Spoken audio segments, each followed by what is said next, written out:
I'm going to talk a little bit about the practicality of Medicaid in a nursing home. I've worked as a guardian and a care manager and an advocate for over 20 years. And I can tell you that although Medicaid does pay a good bit for your care in the nursing home, there are many deficits in the care. We mentioned dental earlier. Yes. There are many things that a person would want when they're in a nursing home that if they only have the amount of cash they're allowed to keep, which is called a personal allowance, currently it's $105 a month. So if your income is, say, $5,000 and you're in a nursing home under the program people call custodial care, or ICP, which is called institutional care plan or nursing home plan. People call it all kinds of different things, but the concept is you're in a nursing home and your majority of your cost of your care is coming from both your income and then from Medicaid dollars. So as an advocate and guardian, we want to have a pocket of money to be able to purchase all kinds of things and services for an individual that Medicaid will not pay for. That's right. Because without this pocket of money, an individual in a nursing home, the only asset they have available to them to buy things is the $105 a month. Right.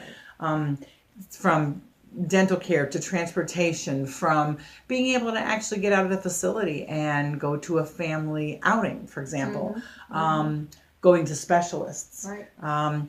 The durable medical equipment, it's a real problem. Medicaid and Medicare limit the products that we can purchase, wheelchairs and cushions and special air mattresses that prevent wounds, all those things. There's pretty tight limits on those from Medicare and Medicaid, but if we have cash, plain good old-fashioned cash, we can buy whatever service and whatever product we want for our client without having to deal with a Medicare or a Medicaid limitation and restriction.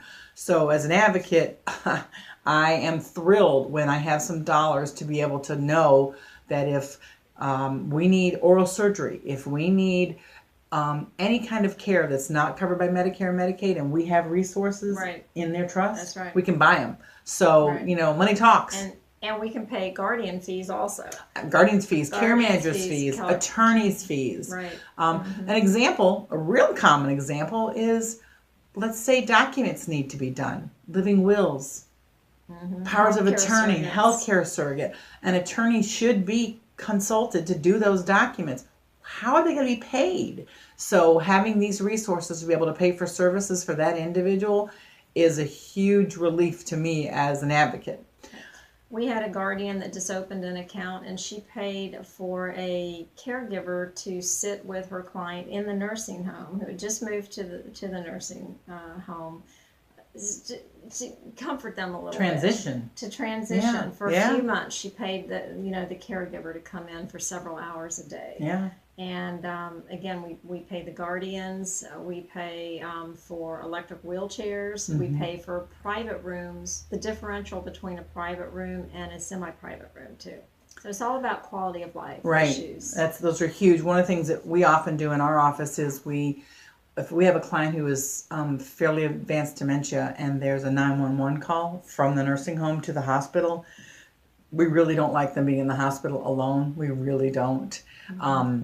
We like them to have a caregiver that they know, preferably that they know, and at least a minimal caregiver that's for them individually. So we often put in 24-hour care with them while they're going through the ER, which could be 3 hours or 15 or 25 hours, and then they get on the floor of the hospital if they get admitted.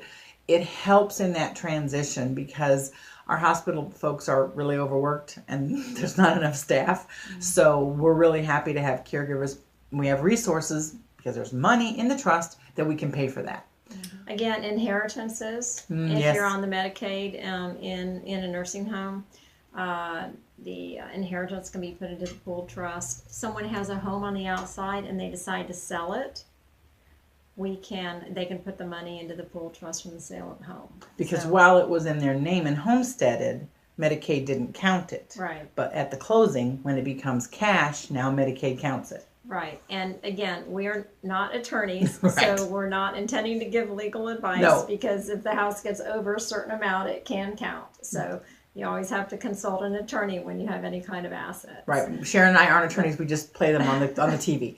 Okay. So Agent is in Central Florida, and you can, but we do cover the whole state of Florida. And we do a lot of things by telephone in other parts of the state.